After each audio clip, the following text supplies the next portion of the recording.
ำไมสบายดียามเสาร์เด้อมื้อนี้สาวนางมาขายขนมอยู่ตลาดรักษาเมืองแพร่แข่งคำมวนเด้อไปไกลไปไกลมากแล้วมันเวสีซอยสาวนางเด้อ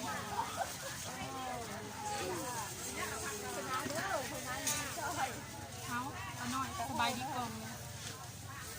สบายดีเช้า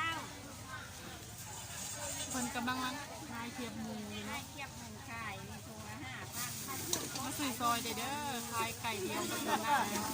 ทอดเส้นแล้วขายน้ำมันเทียบหมูเทียบหมูสดๆแซ่บๆมาพี่รถเด้อไปบ่อยมีรสแซ่บหอมฟางหอมไม่หอมเช้าไป3 โมงเช้าถุงละ5,000 กีบเด้อ5,000งามๆแซ่บกินเหรอไปแยกหมูงามๆแซ่บๆหนึ่ง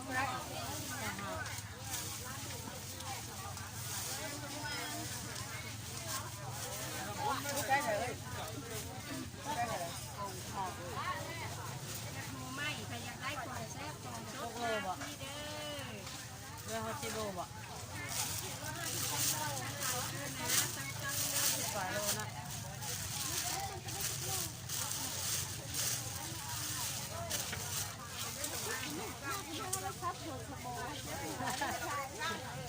แค่ไปเพิ่ม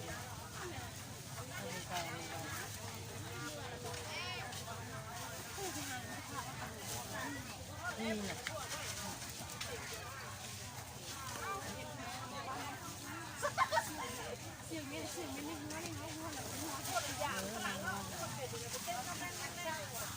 มันจะฟังพ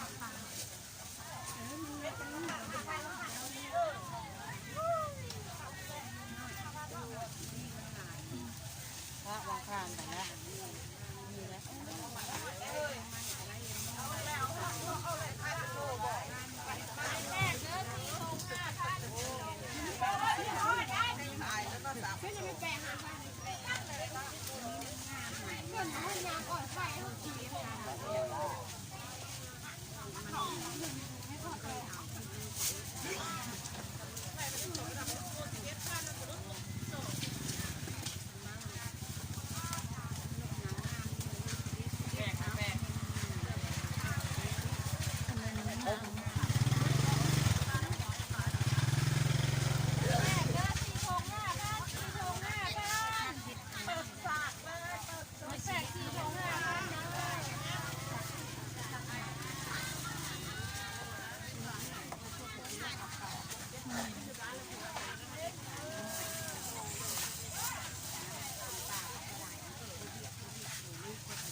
ไม่ได้ขายบ่มันขายแล้วมันบ่มันต้นแห้งเนาะ2 โล 3 โลเป็นค่าค่อยกินเนาะแต่ว่าผู้เจ้าแต่ว่าเพื่อนเขากินขนาดมาสันดานเลยมันสันดาน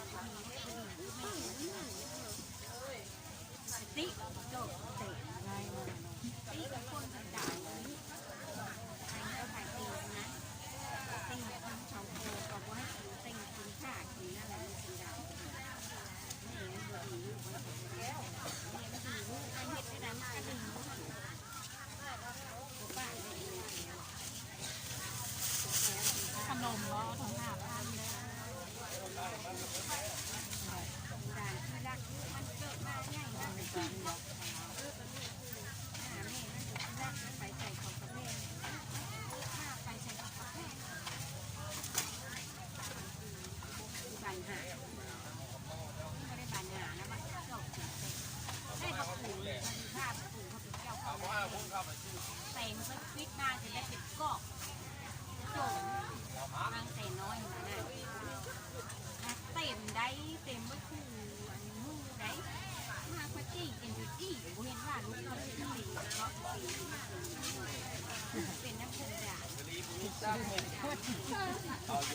มาให้ เอาว่ามันแบบ โล5,000โทรหาเขาแล้วนี่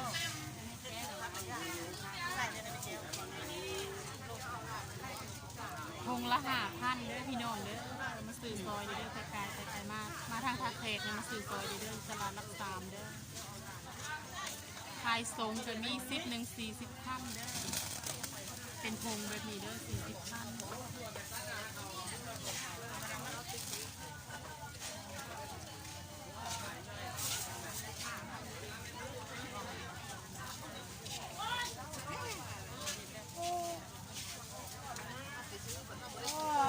เฮ็ดหนูกระทง5,000กีบเราเฮ็ดใหม่ๆเสร็จๆกรอบๆเด้อ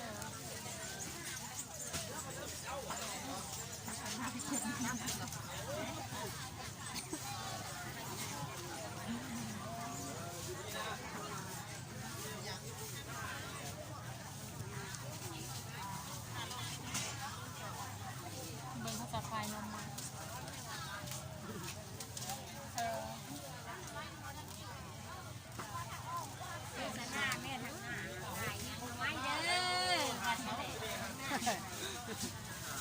จ้านี่ไงให้เป็นอินเทอร์เน็ตเจ้าไปขาย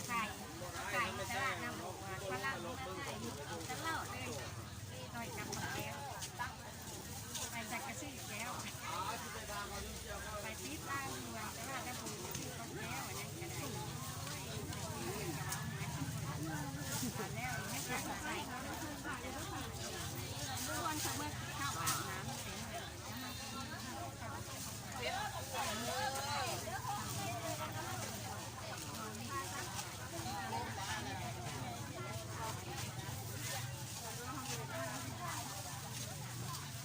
ใครเห็นก็ยังก็ว่าจะไม่ไ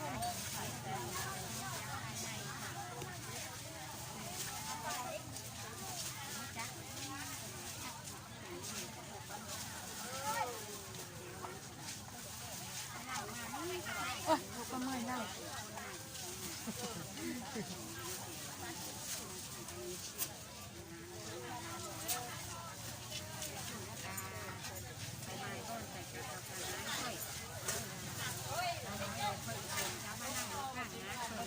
ได้นี่เลยค่ะ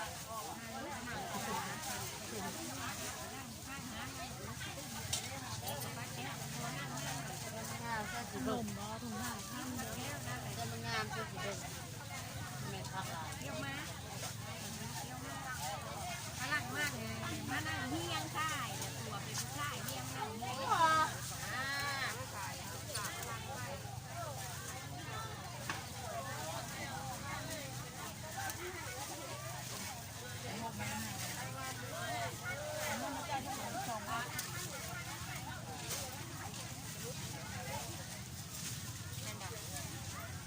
ซื้อขนมตัวได้มาถุง5,000เลยนะมือซื้อบ่มื้อ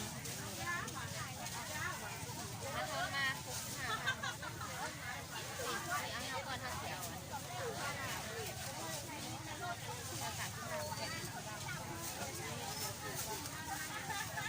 ได้สักขนมมาเลยนะสักขนมมาซื้อซอยได้ไหม